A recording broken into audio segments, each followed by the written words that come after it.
Last week on The Joke's on Me... You're never going to know what a joke's like until you do it in front of people. You hear somebody say something, you think, right, there's something funny about that. Things happen, I just start thinking stuff. I'll get an idea, there's maybe something in it. There's like a seed of funny. Hash it out and stretch it out. Then I write it and extend it. I just write for half an hour every day. Most of it is complete shit. I'll walk around just going over the bit in my head, trying to find the bits that are funny. The craftsmanship of it isn't in writing it, it's in refining it. My material tends to come from irritation, and that tends to come from people. So bad when I'm hanging out with friends, like, just take down a few notes or like, is this going to turn into a joke?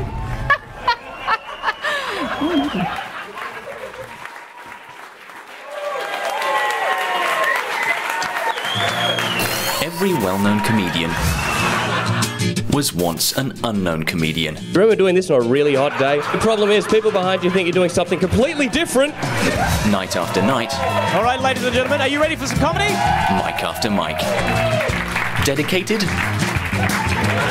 or just delusional. I'm pursuing my passion. And we all know there's money in passion. I'd love to make a good living. Yeah, good one, good luck! Come backstage as we follow the people following the dream. We're all weird. We don't get paid. You get a drink voucher if you're lucky. Comedy is one of those things where there's no obvious path. You can't just tick your boxes down a sheet and at the bottom of it is success. You will get heckled. What? Essentially, you're putting yourself in a situation that most people find terrifying. If you kill, you're a hero. And if you die, you're the person that ruined their night.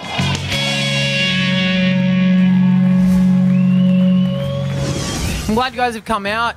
I'm glad to be here too. I'm glad you guys are here though, supporting live comedy. You know, you can surprise yourself at these kind of nights. I went to this all-female comedy night once, by accident, obviously. And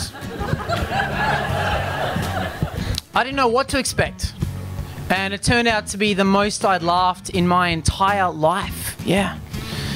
And even after they explained to me it was actually just a women's shelter group therapy session, you know. Still really glad I went. Wouldn't that be the most offensive thing ever? Do you think women are funny? No. So, homeless guy asked me for $2 today, and I gave him $1.67, because that's how much a woman would get for doing the same job. Oh, yeah, you're pretty funny for a female kind of thing. And it's like, well, you're pretty stupid for a man. I don't know. Like, what do you say to that? It's like, don't be a sexist prick, fuck off. You hear people say, I don't usually like girls, but she was really good. And you go, well, you don't usually come to comedy then because that's the standard. A girl came up to me on the street and she said, you teased me so much in high school for being fat that I got an eating disorder. And I thought, how horrible that I have no idea who you are. But she looks great. It's more progressive because their ideas are less well-trodden. The guys' ideas are tiresome and tedious. They've been fucking documented and broadcast for a long time. Girls' voice is new, it's fresh, it's a different angle. The comedy's different. I'm scared of rape. I'm scared of, like, rapists. And I always think of ways I would get rid of a rapist if it came to it, because I'm fueled by panic. And I always think I would get rid of him the way I get rid of all the men in my life. I would just act like I was really, really into him. It's like when a woman comes out and you hear her perspective of the matter, it's like it's even funnier because like we're thinking, oh, do they really think, you know what I mean, that way? And it's, oh my God. You know, like I was at the pub the other week and a guy comes up to me and goes, what's the difference between an erection and an orange? I don't have an orange. That's just pretty poor effort. After I fucked him, of course, I told him that. In the crowd, they want to listen to a woman. And there's a lot of women in the crowd. They don't just want to listen to men and their shit. I swear to God, things are happening in my body I have no control over. Like, I had friends go on a road trip from Sydney to Melbourne. I started waving, and the whole fucking arm joined in. What the fuck is that? I'm talking to the girls. Ringing any bells for any ladies here? Thank you. Like, I've had numerous times where, you know, like I've said something about men or something and they've screamed out and started clapping and cheering and, you know. Went to the chemist the other day. I walked in, the pharmacist said, how can I help you? I said, yeah, I was just wondering if you sold extra large condoms. She said, yes, we do. Would you like to buy some? No. Can I just wait around here till someone does? My husband and I, we split up over religious differences because he thinks he's God but I don't believe in him. But he was just so anal about everything, like not literally, because that might have saved the marriage.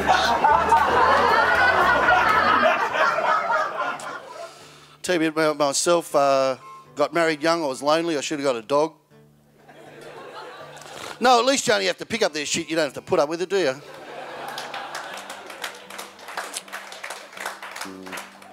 There's still that element of old school blokes going around that make the wife jokes and the ball and chain jokes, which I find really tedious. How many women does it take to change a truck tyre in a snowstorm? Just one, so long as she can hear your instructions through a closed window. Four jokes. I love that joke. That's my favourite fifth joke. I had somebody come up to me who hadn't seen any of the comedy show that night, but he just comes up and he goes, "Oh, no offence and nothing, but like, I don't really like lady comics." And I said, "Well, no, of course. Why would I take offence? I mean, the only thing you know about me is that I do funnies and have boobies. And why would I take offence?" And I said, but well, heavens, why? And he said, I'm not joking, this is a true story. And he said, "Because you used to like talking about women's issues and shit."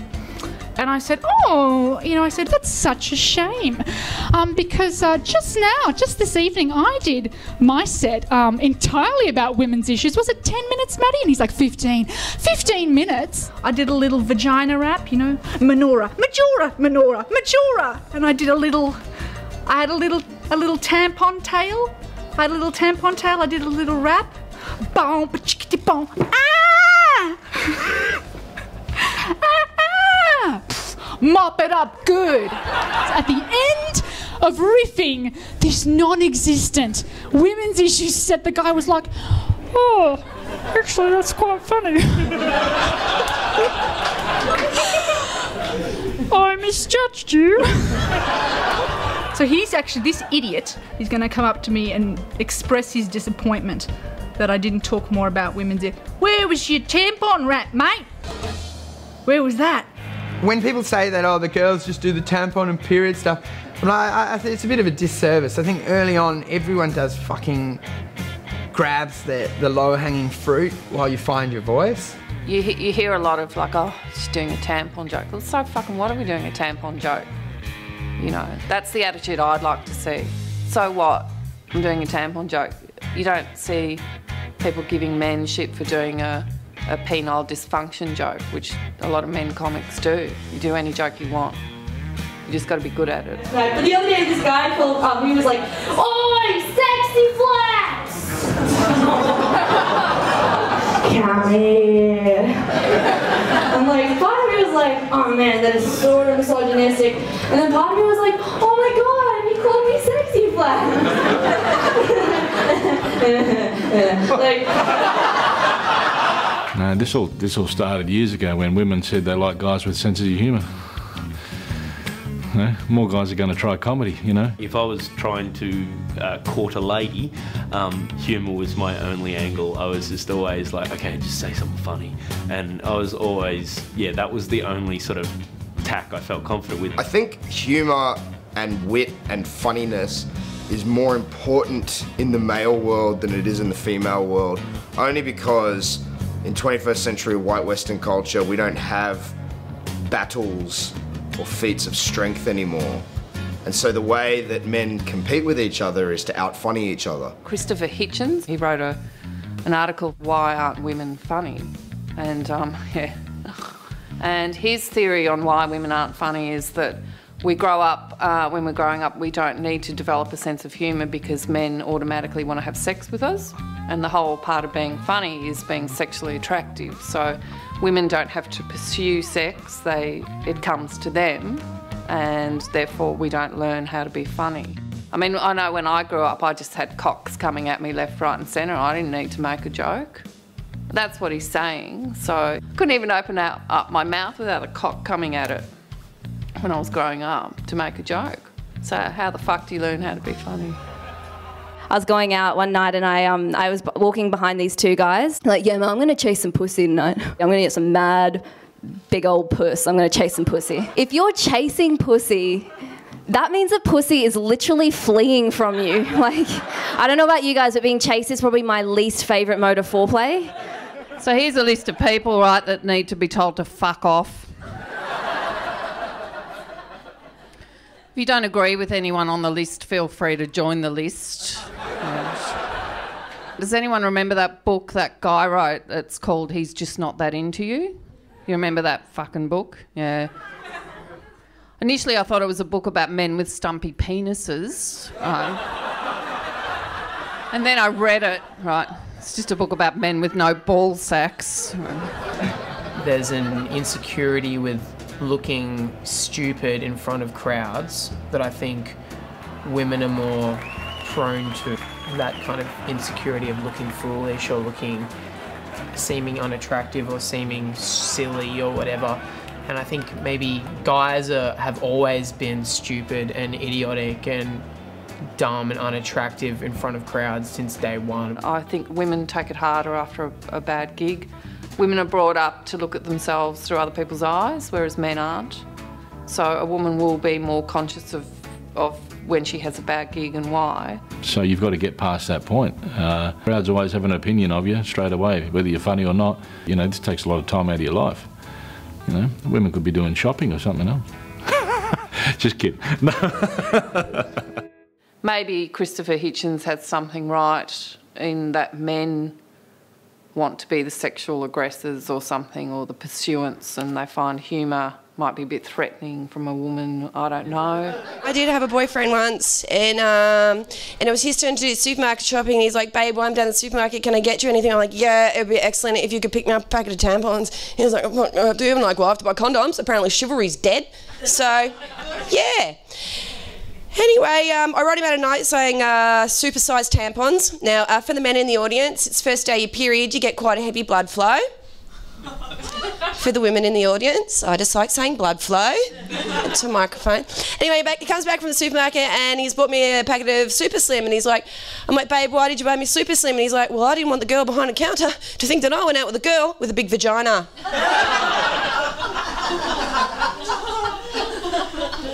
Trust a man to buy something completely based on his ego.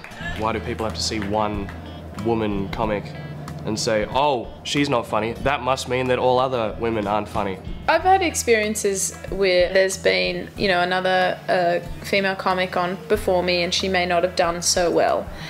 We humans are all just tiny scientific experiments hurtling towards death. Anyway, I'll see you guys later. Thanks so much.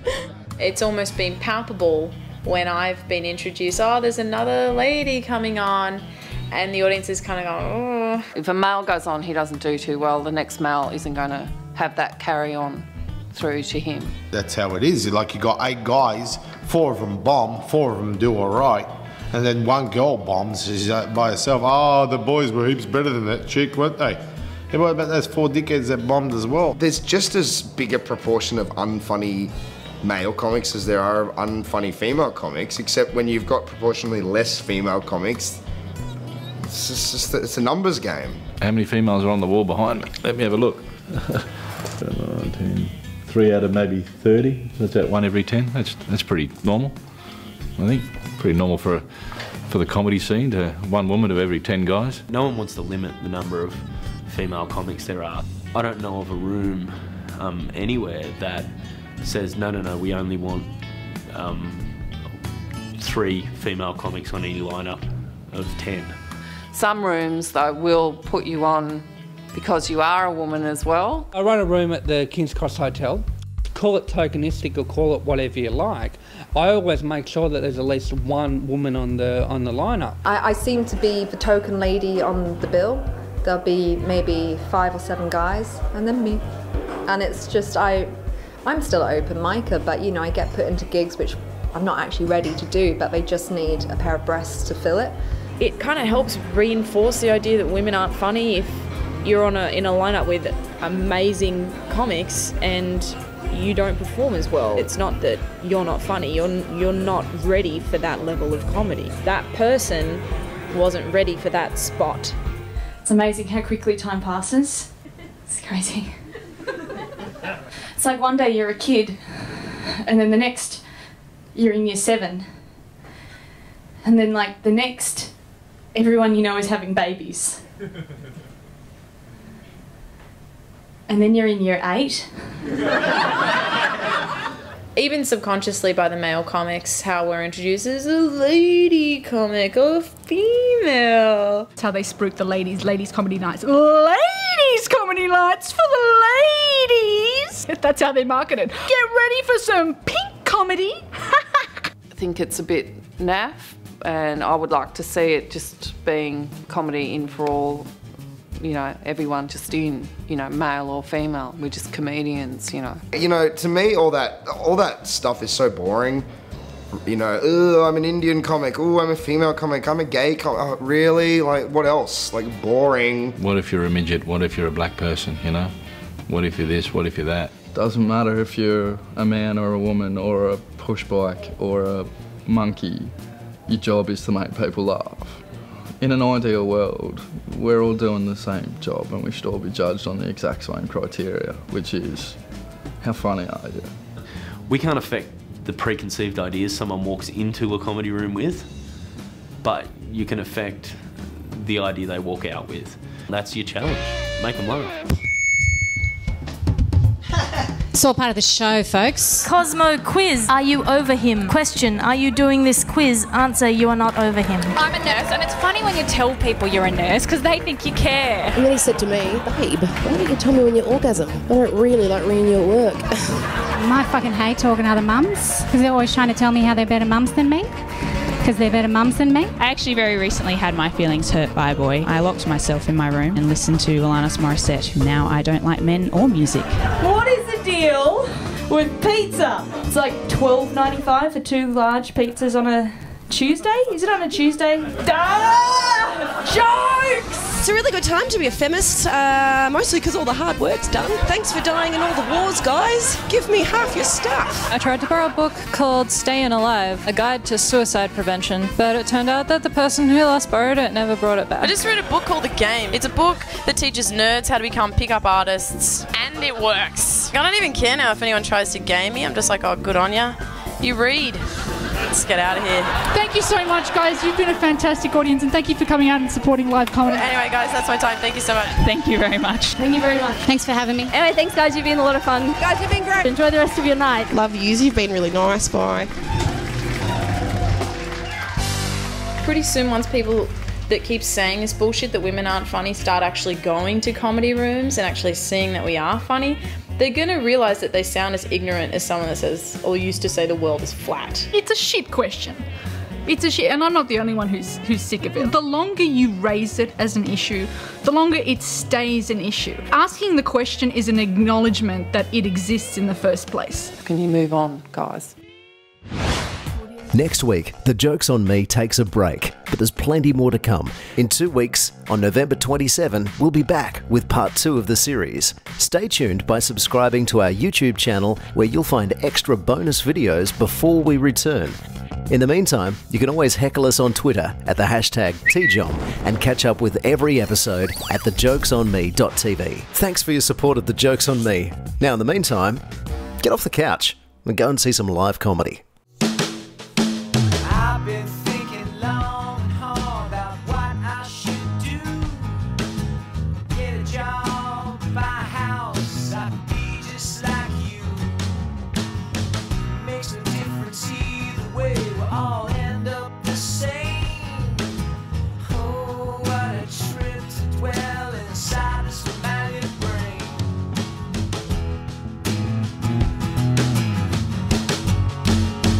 Is this a passing phase that I'm going through? Is this a passing